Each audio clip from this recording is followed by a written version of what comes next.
Hi everybody, and welcome to the Mental Toughness and Body Show. My name is Rob Evans and I'm your weight loss coach, health strategist and internationally published author, helping take your life, your business, your health, fitness, mindset and body from where you are right now to creating this absolutely unstoppable version of yourself. And today I want to ask you a question.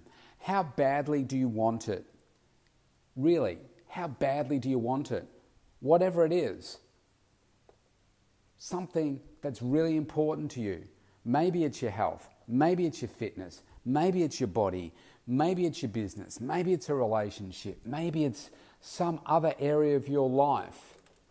And you say, I really want that to be differently in my life. I really want it to be different. I really want to get different outcomes here. Say, well, great, well, how bad do you really want that?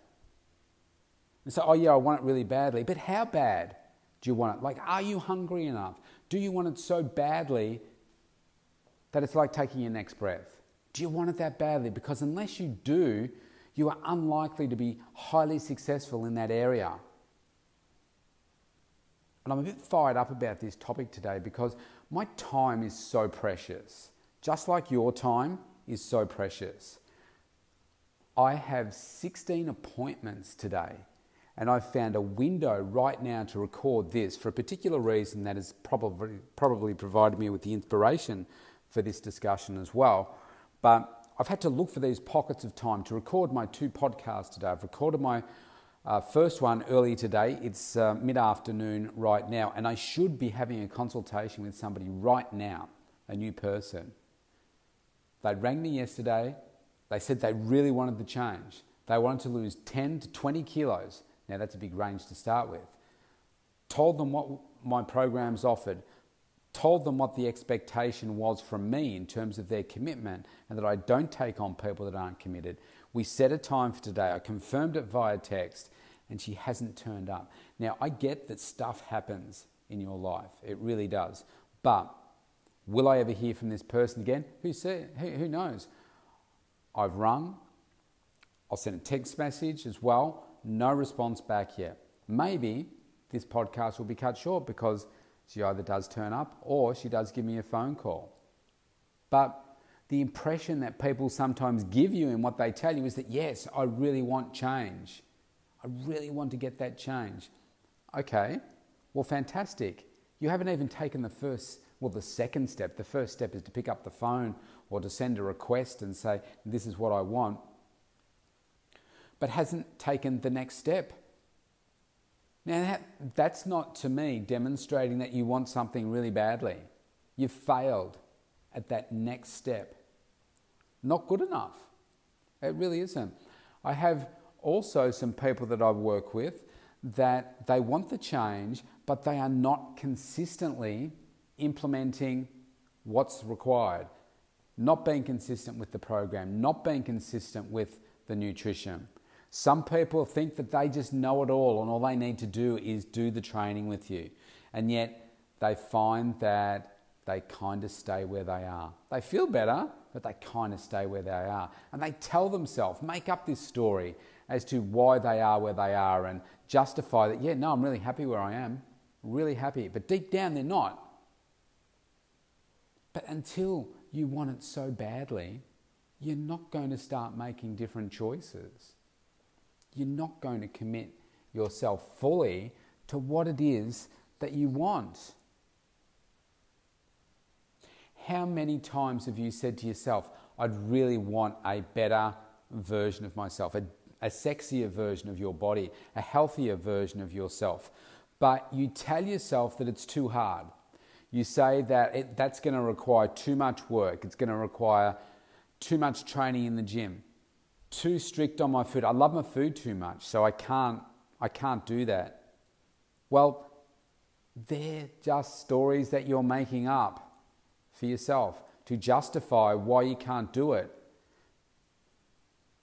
And maybe because you've seen an example of somebody and what they do and what they eat and how they train, and you think, well, I could never get to that because look what they do. But are they doing it the right way? Are they being smarter about it? Or are they just doing something that is a little bit insane? And yes, they might be getting a certain result, But is that the only way to get the result? And I think if you say yes to that, then you're deluding yourself of reality. There are more than one ways to achieve a result. And this is one of the things that I've learned over the years in working with clients, doing more research, doing more study, gaining a better understanding on how things work with my body, that I truly understand that the way that I used to train was really not going to get me the results that I wanted. Now, what I also know about my body, and if you've been a long-term listener to me, you will understand that through my life, anything that I've wanted to do really great at is taken a lot of work. It feels like it's taken me at least 2 to 5 times longer, maybe 10 times longer in some cases, than maybe another person to achieve the same result. Everything just seems slower for me. That's just the way that it is. I'm used to that. I get it. So it means, if that means I've got to work twice as hard, 5 times as hard, 10 times as hard as someone else to get the result that I want, then that's what I've signed up for if I commit to that particular change in my life. So for me and my body and my health, that means I've got to work harder than someone else. It means that perhaps I can't have 2, 3 cheat meals a week. Maybe it means I can't even have 1 a week. But if that's what's required for me, then that's what I will do. So last year I went through for months without having any cheat meals. I was spot on every single meal. Now over Easter, I've had I had fish and chips on one night. There's probably been another couple of snacks here and there that haven't been right on cue. But otherwise, I'm sticking right to my plan because I'm driven. I know that if I allow these things to come in throughout the week, often I'm not going to be successful because my body won't tolerate that. And that's just how I've learned about myself. But I do different training. In the past, I would have said, well, if I want to achieve that six-pack, if I want to achieve that look and that more muscle, I've got to be training 6 days a week. That's what I would tell myself in the past. But that's not true. I don't have to train that hard. I train 3 days a week and I train very hard. But the volume of training that I do is much less than you would imagine. I'm still working hard and I'm exhausted, but it's not the type of volume that you would think. Now, if you're thinking about, well, you need to be training in the gym 5 hours a day, 5, 6 days a week, like you read some of the stories of these fitness models and that kind of stuff, well, you've got to remember that that's their full-time job, okay? They train, eat, sleep. That's it. That's the only thing that they do. Some of them have sponsors. They get paid to do those things. Others, they don't have any other commitments at all. They might live at home with their parents. They don't often have relationships either because their sole focus is that selfish, just about them and just doing those things. They train, go home, they eat and they sleep. They pretty much do nothing all day. I mean, that's the life of often an elite athlete. That's what they do. That's what they live for. So you can't compare yourself to someone like that because most of us aren't in that situation. Most of us don't have that luxury. Let's face it, most of those elite athletes don't have the income to back up the lifestyle, really. They just find some way of getting through, but they don't normally have a great wealth generation strategy in their plan. But you can be different. Now, you can achieve this amazing level of health and fitness that you want by doing it smarter. But unless you are damn hungry, unless you really want this badly enough, you will never, ever achieve that high peak of what it is that you truly want, that top 1% of health for you, that top 1% looking body for your age. All of those things, you will not achieve those unless you want it really, really badly. And so I get a little bit sick and tired of people that say that they want the change, they want to do it, but they're not prepared to put in the work. So they want it, but they don't want it badly enough. Because if they did, they would make those changes, they would make those sacrifices, and they don't have to be huge changes and huge sacrifices. But how can you get anywhere unless there is change? You say, well, I've introduced some change. I've started training now. Well, great. But that training is soon going to be quickly wasted unless you back it up with the right nutrition. So, okay, well, I'll have a good meal after I train. Yeah, fine. But you're only training, say with me, 2 or 3 times a week. Sometimes it's 4 times a week for some people. Actually, for some people it's 5. But unless you are doing the work in between, you're still not going to get the gains. Yes, is it better you're making sure that you're looking after your nutrition after you've done a workout? Then great, that's better than you were doing before. But if you then go back to some old habits, and for most people it's normally under-eating, then you're not going to optimize your results. If you're allowing all those junk foods and that kind of stuff to come into your lifestyle, then you're not going to achieve the result. I get some people, I give them a challenge and say, well, tell me the sort of body that you want. Is there a body, an image that you'd like to emulate?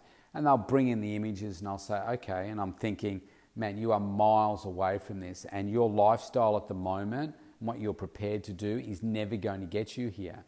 And I say, unless you are prepared to make some dramatic changes with your food, it's normally your food, because most of the people, their training with me is really on point, on track. I say, unless you back this up with the work away from here, away from your time with me, in the kitchen, preparing your meals, changing your mindset so that it does become part of your lifestyle, you're not going to do it. You won't get there. And unfortunately, that's where most people end up. They don't achieve the absolute pinnacle what they're capable of. Instead, what they do is they get some great results, they feel good, they feel healthy and strong, pain disappears, they've got more energy and focus and just feel good about who they are and the process that they're going through. But they back off their story and their expectations. So rather than having this high expectation of, let's say, a 6-pack, they back it off to just being slim. It's like, okay, hang on, you said you wanted a 6-pack. Why are you now backing this off to just being slim? There's nothing wrong with that, but if you really want that 6-pack, don't just back off your expectation of yourself and say, okay, it's now this. Now, I get that most of you listening to this don't want a 6-pack. That's fine. What I want you to take away from this is the vision that you create for yourself, the expectation that you have of yourself, and so that you can really be honest and say, well, how badly do you really want that? If you want a 6-pack, then great. You've got to want it so badly that you're going to do all the right things to get there. If you just want to lose, say 5, 10, 15, 20 plus kilos and just be slim and be a few sizes smaller than you are and feel good and confident in the self-image that you have when you're standing there in a suit or a nice dress or whatever it is that you imagine you want to look good in, and you're comfortable with that, and you think, wow, I look sexy, I feel good, then fantastic. That's a beautiful goal to have. My point is, you've got to set it, and you've got to want it really badly, and I want you to challenge yourself. Most people don't want a 6-pack. That's fine. I'm just using that as an illustration. But you've got to pick what it is that you want. Make it a challenge, make it a stretch, and be so hungry for it that nothing's going to stop you. Don't go at this half-baked. Don't just think, I'm just going to join the gym and that'll be it. So I guarantee you this, unless you are very experienced in the gym, you have a very structured program and nutrition plan and an accountability process in place, you will fail to achieve what it is that you want to achieve. You have to get those elements right. Otherwise, you will fall over like most other people do. The biggest workout that gyms have is a direct debit from people. It's not them themselves. It's their direct debit gets a bigger workout than they do. You hear it all the time. You've got to be committed. You've got to be focused. You've got to be driven. You've got to be hungry. And I just want you to want it so badly. So, it's now 25 minutes past when my appointment was supposed to be. No text, no phone call, no commitment. will I ever hear from them again? Very disappointing, a waste of my time, and that spot I could have given to someone else today to do some constructive work with somebody that is very committed to change. My time is precious, your time is precious. So let's get the most out of ourselves when it comes to our health and fitness, but apply this to other areas of your life as well. If you want dramatic change, be damn hungry for it, go for it, and don't stop until you get there. You've got to want it badly. I want it badly for me, I want it badly for you. Because if you're listening to this right now, then you're part of my fitness family. And that's something special, and it's not something that I take lightly. And if you really want to dramatically speed up the results that you want for your health and fitness and wellness right now, go to the mentaltoughnessandbodyshow.com and opt in for a free consultation with me so that we can talk about how can we put the icing on your cake. Or maybe you don't even have a cake yet. Let's make the cake. Let's talk about what are the key components that you need to put in place that are workable for you to be sustainable, to take you from where you are to where it is that you want to get to. It's not as hard as you think. Stay safe, stay well, stay motivated, want it badly. I'll see you tomorrow.